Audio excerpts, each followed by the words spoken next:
El cine de terror tiene un objetivo claro: asustarnos.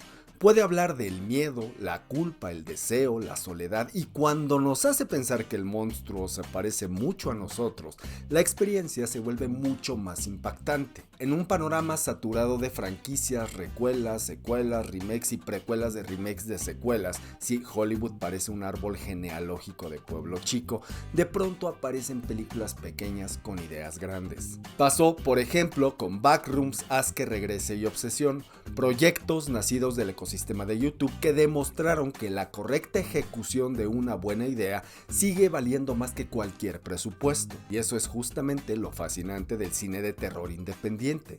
Cuando no hay varo para una gran escena con 1000 zombies, los directores tienen que explorar algo más barato: nuestros traumas, y esos efectos sí que salen caros en terapia. Ahora, si hablamos de temas universales, ninguno le gana al amor, y cuando este se transforma en obsesión, dependencia o pesadilla, yo compro boleto. Y así llegamos a una película australiana que pasó de noche por la cartelera comercial. En Pachuca estuvo como una semana, en un cine y en un horario casi tan inaccesible que te hace cuestionarte si eres un verdadero cinéfilo. Es una cinta pequeñita, discreta y de bajo presupuesto, pero con una idea clara. Aquí el terror no depende de un jumpscare cada 30 segundos, ni de un título de franquicia. Funciona porque habla de lo que podemos llegar a ser movidos por nuestros propios miedos. Y para quienes me la pidieron, aquí está la videocrítica de Leviticus. Y si quieren que hablemos de alguna película en especial, recuerden que pueden dejar un super like, hacerse miembros del canal o apoyar en Patreon. Muchísimas gracias por su cariño a este espacio. Leviticus es una película australiana de romance y terror sobrenatural escrita y dirigida por el debutante Adrián Chiarella. Contó con un presupuesto de 3.5 millones y hasta ahora ha recaudado poco más de 8.5 millones. No es el nuevo fenómeno de taquilla, pero al menos ya recuperó la inversión, que en estos tiempos ya cuenta como un final feliz. Hay estudios que gastan 50 veces eso en secuelas que explotan nostalgia y luego, cuando fracasan, culpan al público por no ir al cine. Su estreno fue en la sección Midnight Screening del Festival de Cine de Sundance y ha recibido buenas críticas, además de algunos reconocimientos en festivales australianos y espacios especializados como Fangoria y organizaciones LGBT. Es una película interesante que te da hora y media de entretenimiento y algo que pensar después de los créditos. El reparto está encabezado por Joe Bird, a quien vimos en aquella joya australiana de 2023 llamada Háblame, dirigida por los hermanos Philippou, responsables también de Haz que regrese. Lo acompaña Stacey Clausen como el coprotagonista y una sorpresa: Mia Wasikowska, sí, la de Alicia en el País de las Maravillas. Y vamos, si ya filmaste una película con Tim Burton, pues ya puedes hacer lo que quieras. Y además de actuar en un papel secundario, Wasikowska funge como productora ejecutiva. Con Ion en la distribución, Leviticus ha llegado a mercados internacionales y finalmente aterrizó en plataformas de streaming. Y menos mal, porque en esta época del año la cartelera cambia cada miércoles para hacerle espacio al blockbuster en turno, así que alcanzar a ver una película pequeña como esta en el cine es un deporte extremo. Ahora, el sello de Leviticus no está únicamente en su temática LGBT, o sea, no es una película de nicho, aunque eso le haya dado visibilidad en ciertos festivales. Lo interesante es lo que hace con ella. Toma el amor de iniciación, ese primer enamoramiento torpe, intenso y universal, y lo lleva al terreno de lo sobrenatural. Porque enamorarse por primera vez siempre ha sido material para cine. Ahí están Romeo y Julieta, West Side Story y medio cine para adolescentes. La diferencia es que aquí el romance no es el conflicto, es una estructura de rechazo, culpa, religión y control. Y ahí entra lo más ácido de la película. Durante siglos, una parte de la sociedad ha repetido con absoluta seriedad que el amor verdadero solo puede ser heterosexual, como si el universo tuviera un reglamento firmado ante un notario cósmico. Y lo más curioso es que quienes sostienen esa idea suelen presentarla como defensa de la familia, mientras convierten la vida de los demás en una historia de terror. En esta historia, dos hombres adolescentes descubren que quieren ser más que amigos y la reacción del entorno es: Esto debe ser una maldición. Tranquilos, ya llegó el comité local de la vela perpetua, experto en arruinarle la vida a la gente por sentir algo bonito. La película retoma esa lógica hasta volverla monstruosa. No está diciendo que el amor entre dos morritos sea el horror, está mostrando cómo el miedo, la represión y la obsesión por controlar el deseo ajeno pueden convertirse en algo monstruoso. Y cuando esos mecanismos sociales adquieren forma de maldición sobrenatural, lo que vemos en pantalla deja de ser fantasía para convertirse en una metáfora muy pero muy incómoda. Y ahí está el verdadero terror de Levíticus. Más allá de su título, la película nunca explica de manera directa de dónde nace la repulsión hacia el deseo entre personas del mismo sexo. La idea simplemente está ahí, flotando en el ambiente como una humedad moral. El problema es que muchos cultos la convierten en principio de vida. Ser gay es malo y todos se chingan. Fin del debate. Y a partir de esa premisa nos cuenta la historia de dos morritos que podrían hacer casting mañana mismo para los nuevos X-Men. Ya vienen los mutantes al UCM y sobran personajes disponibles.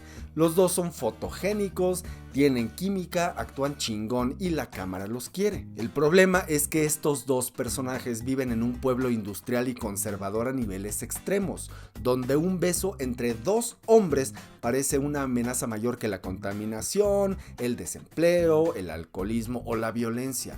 Prioridades, pues. Y toda esa atmósfera represiva me recordó mis años de adolescencia en un grupo cristiano de Guadalajara, donde en las reuniones juveniles se hablaba más de castigar la sexualidad y los gustos musicales que del amor de Dios. O sea, nomás te gustaba una morra del grupo y ya tenías encima al líder juvenil, una cita con el pastor y un seminario express sobre enfermedades de transmisión sexual, embarazos adolescentes y temor de Dios. Aguanta, perro, apenas estoy viendo cómo saludarla sin tartamudear y tú ya me estás amenazando con el infierno en la tierra. ¡Vamos! Ahora imagínense qué pasaría si en vez de una morra fuera un morro. Ahí sí arde Sodoma, convocan ayuno, vigilia y exorcismo para expulsarte el espíritu de potestad homosexual. Y luego se preguntan por qué los adolescentes prefieren ir al cine los sábados por la tarde. Por eso la película se llama Levíticus. El texto dice que un hombre no debe acostarse con otro hombre como se acuesta con una mujer.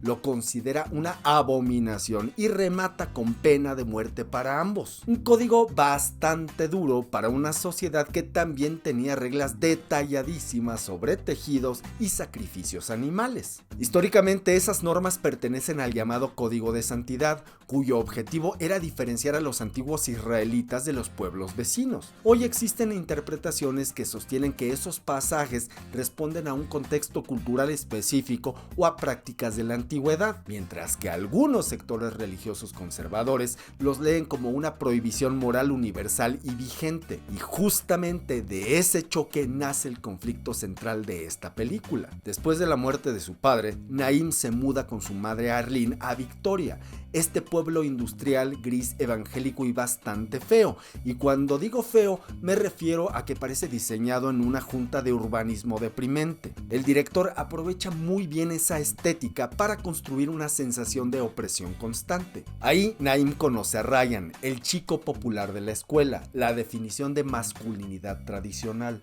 Fuerte, atractivo, impulsivo y un poquito violento. Entre ellos surge una relación que mezcla amistad, deseo y confusión, pero como ambos pertenecen a la iglesia, esta atracción se convierte inmediatamente en un asunto prohibido y vergonzoso. Además, Naim no encuentra nada más atractivo en Victoria.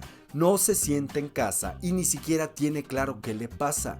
Y esto es importante porque no estamos ante una historia de salir del closet plenamente asumida, sino ante un descubrimiento afectivo y sexual vivido con la intensidad desordenada de la adolescencia. Ryan también carga su propio conflicto y mantiene una relación ambigua con Hunter, el hijo del pastor. Hay tensión sexual, sí, pero también juegos extraños como aventarse piedras mutuamente, una referencia nada sutil sobre el castigo, coqueteo seguido por lapidación recreativa. Confundido y celoso, Naim los acusa ante el pastor y ahí la maquinaria moral del pueblo se pone en marcha. Hunter y Ryan son llevados ante un sanador espiritual, una figura de ciertos cultos dedicada a expulsar demonios, romper ataduras y corregir deseos inconvenientes. Dicho de otro modo, terapia de conversión, pero con Biblia. La escena del ritual es brutal. Convulsiones, vómito, gritos y dolor físico.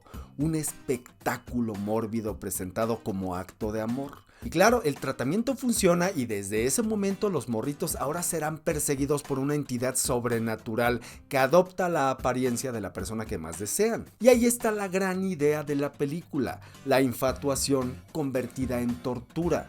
Cuanto más fuerte sea el vínculo emocional, más violentos se volverán los ataques. Pero cuando Arlene descubre la relación entre su hijo y Ryan, el horror se completa. Lejos de protegerlo, lo entrega al sanador para purgar sus deseos. La película no necesita subrayar ni verbalizar, basta con ver la frialdad con la que esta morra actúa. A partir de ese punto, Leviticus se convierte en una historia de supervivencia.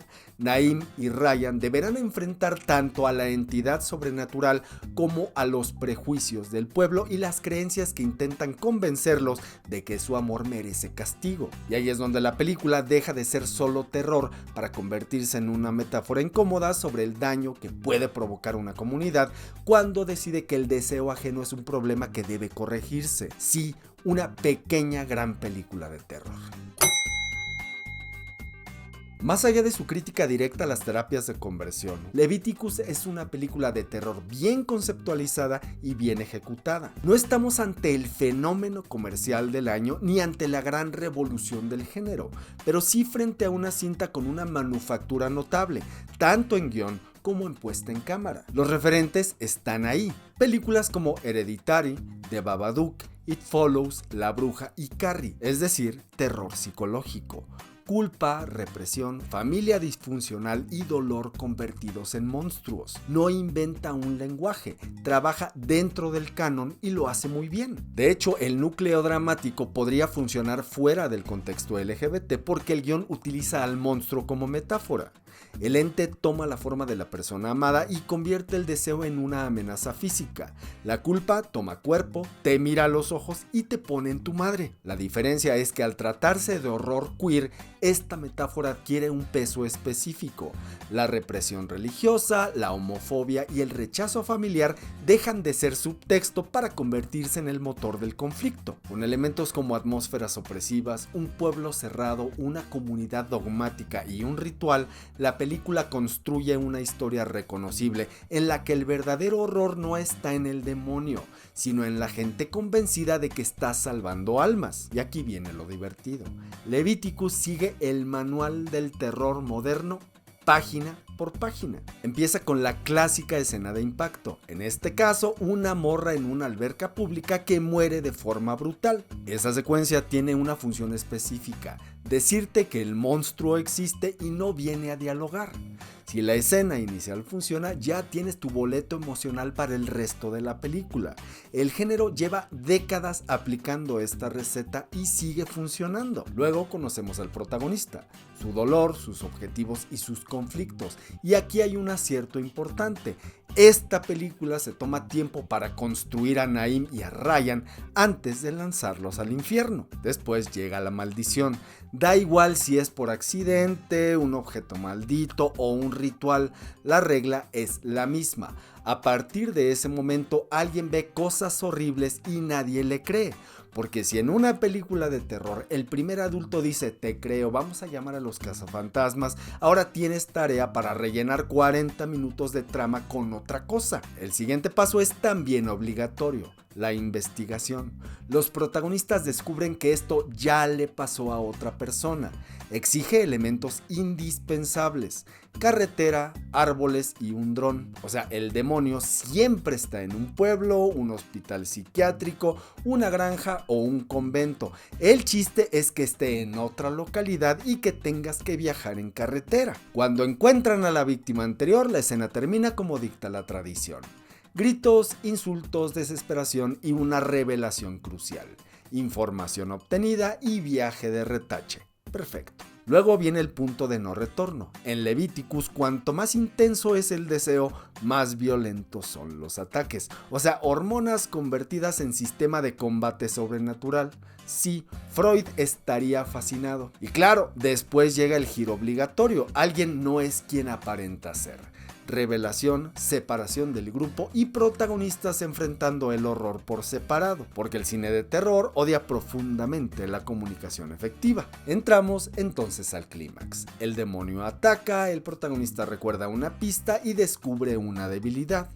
Con esa lección aprendida, sobrevive, pero todavía falta enfrentar al verdadero antagonista, que es una persona, la familia o la comunidad. Sí, el monstruo sobrenatural da miedo, pero la mamá fanática deja secuelas de por vida. El momento culminante llega cuando todo parece perdido y el héroe decide rebelarse, sacrificarse o simplemente decir, pues ya me vale madre. Por supuesto, el final deja un detalle ambiguo para que el espectador salga del cine preguntándose si la maldición terminó o continuará y si los planes para una secuela tienen sentido. Y bueno, Leviticus no le cambia ni una coma al manual del terror moderno y curiosamente ahí está parte de su encanto, porque sabe perfectamente qué película quiere ser y juega con todas las reglas del género.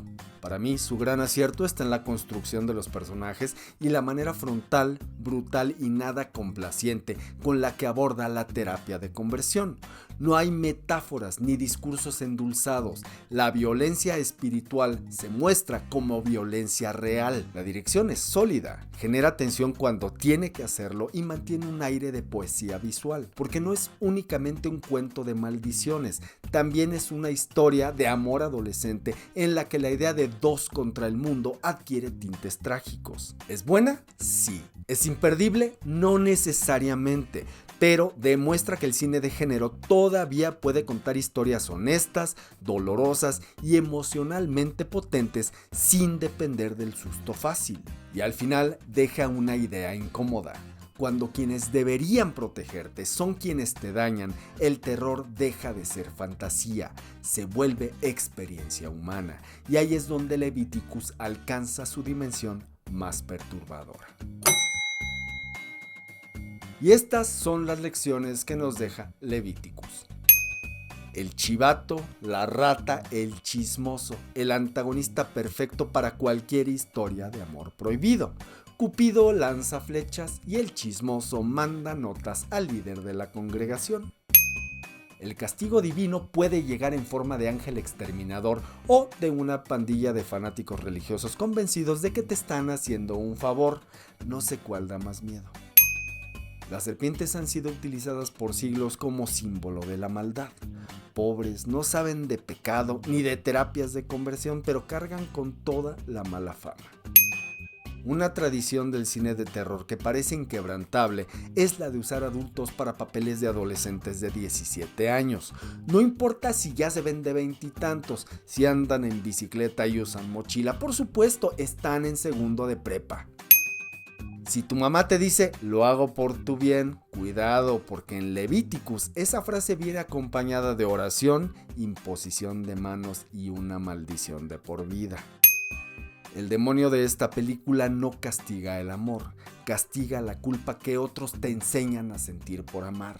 Y cuando una comunidad te convence de que hay algo horrible dentro de ti, el exorcismo no consiste en sacarte un demonio, sino en recuperar el derecho a ser quien eres. Una buena película de terror se queda con nosotros cuando el monstruo nos dice algo sobre nuestros peores miedos, porque entonces el cine deja de ser únicamente entretenimiento y se convierte en espejo. Y una gran película del género no termina cuando ruedan los créditos, termina cuando empieza a perseguirnos después. Yo soy Checo. Hasta la próxima.